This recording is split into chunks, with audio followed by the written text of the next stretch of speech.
ഒരു പുതിയ വാർത്ത വന്നിട്ടുള്ളത് നമ്മുടെ പ്രമുഖ ഗുസ്തി താരങ്ങളായ അതുപോലെ ഇന്ത്യക്ക് ഒരുപാട് മെഡലുകൾ വാരിക്കൂട്ടി തന്ന ബജ്റംഗ് പുനിയയും അതുപോലെ തന്നെ വിനേഷ് ഫോഗട്ടും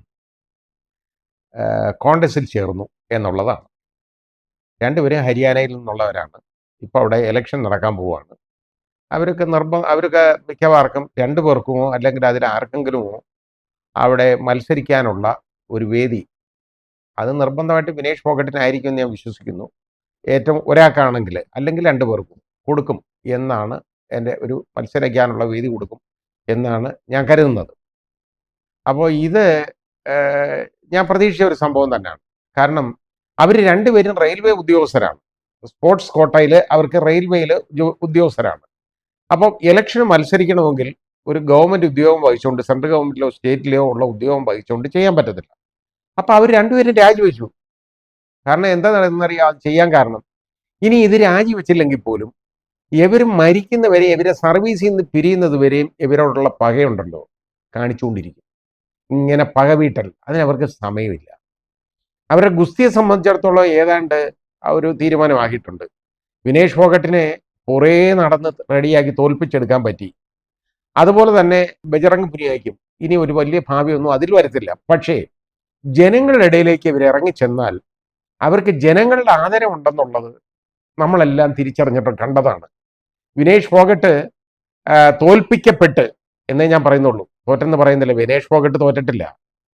തോൽപ്പിക്കപ്പെട്ട് ഈ നാട്ടിലെ രാജ്യത്തേക്ക് മടങ്ങി വന്നപ്പോൾ ഇവിടെ ജയിച്ചു വന്നവരെക്കാൾ വലിയ സ്വീകരണമാണ് വിനേഷ് ഫോഗട്ടിന് ജനങ്ങൾ കൊടുത്തത്. അത് ജനങ്ങൾ ഇത് മനസ്സിലാക്കിയത് കൊണ്ടാണ്. ഈ ഗുസ്തി താരങ്ങളുണ്ടല്ലോ മാസങ്ങളോളം ഡൽഹിയിലെ തെരുവില് കിടന്ന് സമരം ചെയ്തു. എന്തിന്?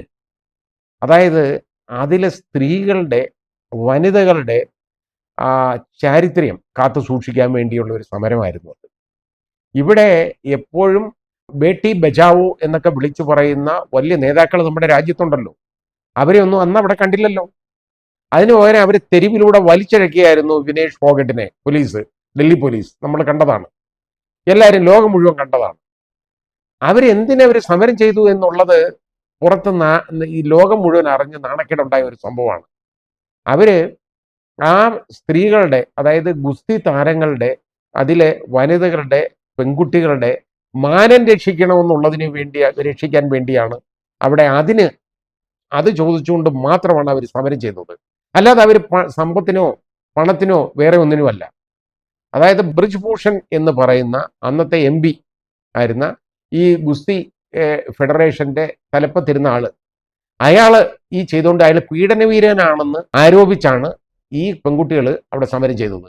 അവരൊക്കെ ഐക്യദാർഢ്യം പ്രകടിപ്പിച്ചുകൊണ്ടാണ് ബജ്റംഗ് പുനിയയും മറ്റ് ഗുസ്തി താരങ്ങളും അവരോടൊപ്പം ചേർന്നത്. സാക്ഷി മാലിക്കാണ് യഥാർത്ഥത്തിൽ ആദ്യം ഇത് ഉയർത്തിക്കൊണ്ടുവന്നത്. അവരെ പീഡിപ്പിക്കപ്പെട്ടു എന്നാണ് അവരെല്ലാം പറയുന്നത്. അങ്ങനെ സ്ത്രീകൾ വന്ന് പറഞ്ഞാൽ സുപ്രീം കോടതി വരെ നമ്മുടെ രാജ്യത്ത് പറഞ്ഞിട്ടുണ്ട്, സ്ത്രീയുടെ മൊഴി മാത്രം മതി തീരുമാനിക്കാൻ. അല്ലാതെ ഇത് കാരണം ഈ പീഡനവീരന്മാർ ഈ പീഡനം നടത്തുമ്പോൾ അത് മൈക്കിട്ട് വെച്ച് വിളിച്ചു പറഞ്ഞുകൊണ്ടോ അല്ലെങ്കിൽ അത് എല്ലാവരെയും ക്ലോസ് സർക്യൂട്ട് TV വെച്ച് പ്രദർശിപ്പിച്ചിട്ടോ ഇത് ചെയ്യാറില്ല. വളരെ രഹസ്യമായിട്ടാണ് ചെയ്യുന്നത്. അതുകൊണ്ടാണ് സുപ്രീം കോടതി പറഞ്ഞത് ഒരു പെൺകുട്ടി ഇത് പറഞ്ഞാൽ അതിൻ്റെതായ വില കൊടുക്കണം. കാരണം അത് പുറത്ത് പറയുമ്പോൾ അവരെ തന്നെ മോശപ്പെടുത്തി, സമൂഹം എന്ന് പറയുന്നത് കാണുന്നത് വല്ലാതാണ് ഇതിനെ കാണുന്നത്. അവരെ അതുപോലെ സഹിച്ചാണ് ഇത് പുറത്തു പറയാൻ തയ്യാറാവുന്നത്. രണ്ട് കാര്യങ്ങളാണ് അവിടെ. ഒന്ന്, ഈ പീഡനം അനുഭവിക്കുമ്പോൾ അവരുടെ ആ വേദന, അവരുടെ ശാരീരികവും മാനസികവുമായിട്ടുള്ള അവരുടെ വേദന ഒന്നത്. പിന്നെ ഇത് പുറത്ത് അവർ തന്നെ പറയാനിടയാവുമ്പോൾ ഈ നമ്മുടെ സമൂഹം പരിഷ്കൃതമൊന്നും അല്ല. നമ്മുടെ സമൂഹം നമുക്ക് ഏതാണ്ട് വലിയ സംസ്കാരം ഉണ്ടെന്നല്ലേ പറയുന്നത്, ആർഷ ഭാരത സംസ്കാരം. ഇവിടെ ഒരു സംസ്കാരമില്ല. കാരണം ഇതൊരു പട്ടി അടിച്ചാന്ന് മനസ്സിലാക്കാൻ ഈ സംസ്കാരം ഉള്ളവന്മാർ തയ്യാറാവുന്നില്ല. പിന്നെ എന്തോ സംസ്കാരം? നായ്ക്കളാണെങ്കിൽ അവരെടുക്കും അവരുടെ കൂട്ടത്തിൽ. പക്ഷേ ഇവിടെ മനുഷ്യരാണെങ്കിൽ വിചാരിക്കും ഇതിനേതാണ്ട് പറ്റിയെന്ന്.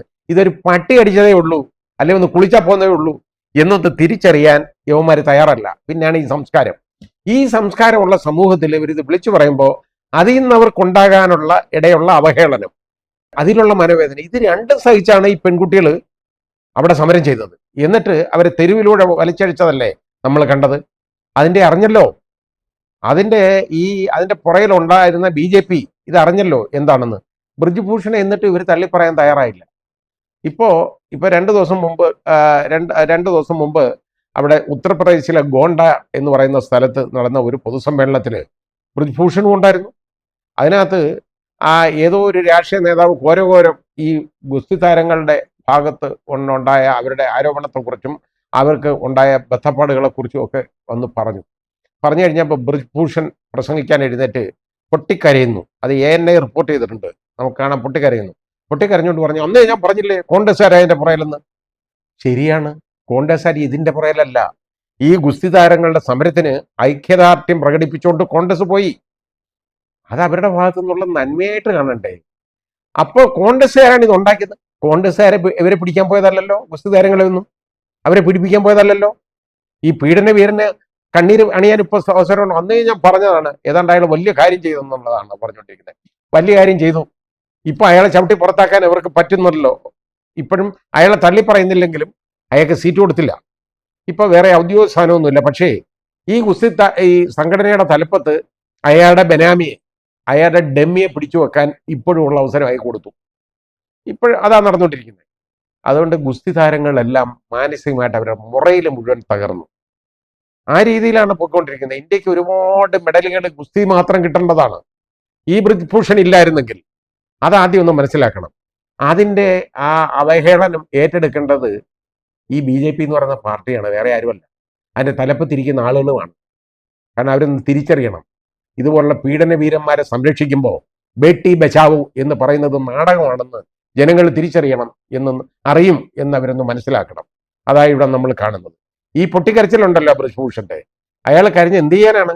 അയാളെ ഇനി ഉടനടി MP ആക്കണം, അതാ വേണ്ടത്. അയാളെ കഴിയുന്നതും, കാരണം അയാളെ ഇങ്ങനെ പുറത്ത് നിർത്തിയേക്കുന്നത് വളരെ ദോഷമാണ്. കാരണം അയാൾക്ക് വീണ്ടും ഇതിനുള്ള അവസരങ്ങൾ സൃഷ്ടിച്ചു കൊടുക്കണം. അതാണ് നമ്മൾ ചെയ്യേണ്ടത്. അത് നിർബന്ധമായിട്ടും BJP ചെയ്തു കൊടുക്കണമെന്ന് എനിക്കൊരു അപേക്ഷയുണ്ട്. അതാ ചെയ്യേണ്ടത്. പിന്നെ വിനേഷ് ഫോഗട്ടിന്റെയും അതുപോലെ തന്നെ ബജ്രംഗ് പുനിയയുടെയും കോൺഗ്രസിലെ പ്രവേശനം വളരെ വലിയൊരു നാഴികക്കല്ലാണ് കോൺഗ്രസിനെ സംബന്ധിച്ചിടത്തോളം. കോൺഗ്രസിന് വളരെ വലിയ ആത്മവിശ്വാസം നടത്തുന്ന ഒരു പ്രകടനമാണ്. അവരെന്തുകൊണ്ട് കോൺഗ്രസിന് വോട്ട് ചെയ്തു എന്ന് ആദ്യം തിരിച്ചറിയട്ടെ. അവര് കോൺഗ്രസിൽ പോവുകയില്ലായിരുന്നല്ലോ ഒരിക്കലും. ഈ പീഡന വീരന് ആദ്യമേ തന്നെ അവർ പെൺകുട്ടികൾ പരാതിപ്പെട്ടപ്പോൾ നടപടിയെടുത്തിരുന്നെങ്കിൽ അതിന് പകരം അയാളെ സംരക്ഷിച്ചുകൊണ്ട് ഈ പെൺകുട്ടികളെ ഉപദ്രവിച്ചു. എന്നിട്ട് മെഡൽ കിട്ടാൻ അതിന്റെ അവസാനം വരെ പോയപ്പോൾ അത് നശിപ്പിച്ചു. ഇതാണ് രാജ്യസ്നേഹം. നമ്മൾ കണ്ടൊന്ന് തിരിച്ചറിയണം കേട്ടോ.